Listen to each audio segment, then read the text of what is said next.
The version 2.6 special broadcast just went live, and we've been able to obtain some official information on the banners that will be available featuring Augusta in the first phase of version 2.6. So in today's video, I'll be going over everything covered in the livestream footage about Augusta, including the ones that you might have missed, her best teams, damage potential, weapon options, and finally my pull recommendations to help you get an idea what to expect when she officially drops in the game. Let's begin with Augusta's playstyle. From the livestream footage, the devs did confirm that she can regenerate different types of forte stacks by dealing damage to the enemy. And if we take a look at this footage right here, you can see that she was able to gain full purple forte stacks after the intro skill from Arrow Rover. But if you look at it closely, you can see that right after attacking the enemy after the intro skill, the middle part of her forte bar lit up, indicating that it became full. This looks very similar to Lupa's kit design, which revolves around generating two types of forte stacks, where you need to convert one type of forte stacks into special kind of stacks in order to use her forte circuit. But for Augusta, dealing damage can regenerate purple and orange stacks, where she'll most likely be able to convert the purple stacks into orange stacks as well. And when you have full orange stacks, her forte circuit becomes available, as you can see right here. So this means that her gameplay heavily revolves around building orange stacks to use her forte circuit.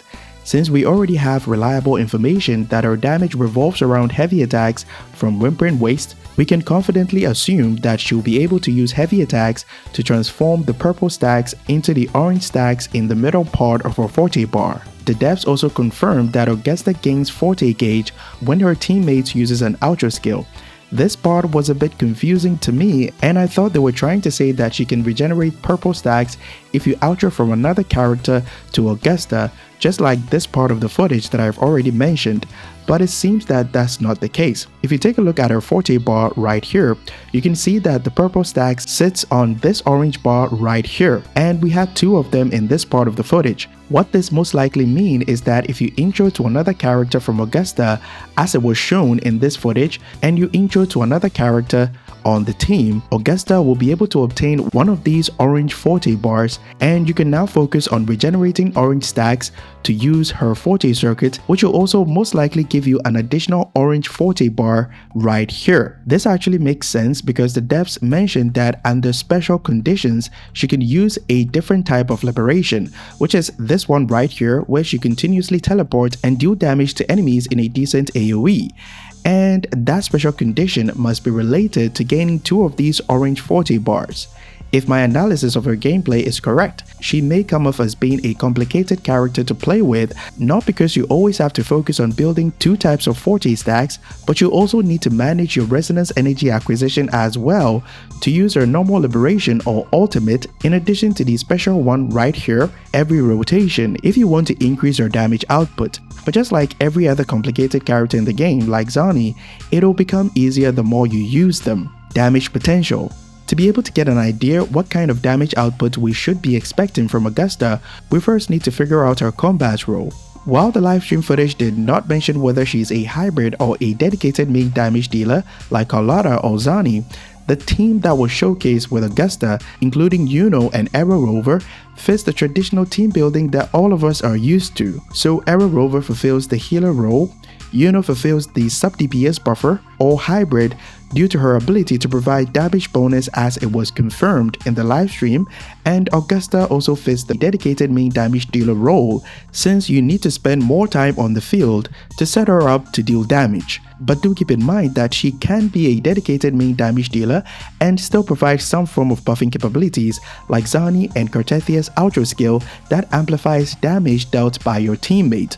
So we can look forward to some crazy damage numbers similar to Zani or even Cartethia. Team building. Since Augusta skills off heavy attack damage per the information that we had in Whimpering Waste, her team building options are looking pretty good because Mortefi is an easily accessible 4-star character, and yes, Jian will have a hard time with team building if you have him on your account, but since Yuno was paired up with Augusta in the livestream, it's safe to assume that she can amplify heavy attack damage as well. So if you still play Jian, you definitely need to pick up Yuno. Aside from Mortefi and Yulin can also be a suitable sub-DPS buffer for Augusta due to the 20% electro damage amplification that she can provide from her outro skill. But the 25% liberation damage amplification will be quite useless. The third slot can be filled with Verena, Shorekeeper or Baija. However, do keep in mind that if Augusta can provide some form of buffing capabilities like Zani and Cortethia as I mentioned earlier, without relying on negative status effects like Electro Flare for example, she won't be stuck with Mortefi or because it opens up a huge possibility to play her with another damage dealer in a double DPS team composition like Augusta, Zhang Liao and Shorekeeper for example. So it's something that you can expect based on Zani and Cortethia's outro skill descriptions. For her weapon options, Jiyan's signature will be her best alternative if you cannot afford her signature weapon.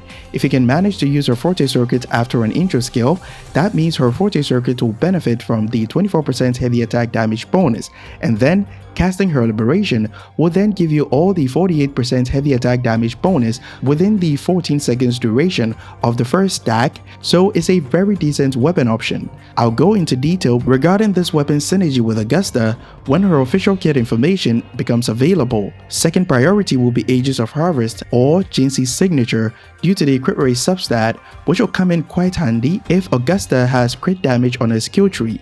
Lupa's signature weapon is also a decent option as a crit damage statistic, but if Augusta has crit damage on her skill tree, you will encounter some issues with getting healthy crit stats, which makes her dependent on Shorekeeper. However, do keep in mind that if she's able to provide some universal buffing capabilities like all-type damage bonuses or all-type damage amplification, this weapon can be a niche option to buff fusion damage dealers that you pair her with since Augusta does heavy attack damage, so activating the third part of the passive will be quite easy. I don't recommend Lustrous Razor, but feel free to use it if you don't have any of the alternatives that I already mentioned. So based on everything I've analyzed so far, here are my pull recommendations. Zhang Liao is the only premium Electro DPS unit that we have in the game so far, and there's no doubt that Augusta will definitely power creep him in terms of damage potential. But Zhang Liao is still amazing in Whimpered Waste and can even clear the middle tower if he's paired up with Yulin and can benefit from at least the 10% electro resistance shred, but he won't be able to clear as fast as Augusta. So you can pull for Augusta with the mindset that you need a much more powerful electro DPS to add to your roster, especially since TOA is now getting 2 additional floors if you don't have that many DPS units on your account. Another reason to pull for Augusta is if she does not depend on negative status effects, which does not make her reliant on another DPS unit to apply them like the Zani Phoebe team comp for example, and can also provide some universal damage amplification effects like Shorekeeper and Verena. This is quite possible due to Zani and Cortethia's outro skill descriptions, but they all have special conditions before your teammates can benefit from them. So Augusta can be the first main damage dealer that can buff anyone with their outro skill without any attribute restriction like Zani's outro skill or the application of negative status effects on the enemy like Cortethia's outro skill.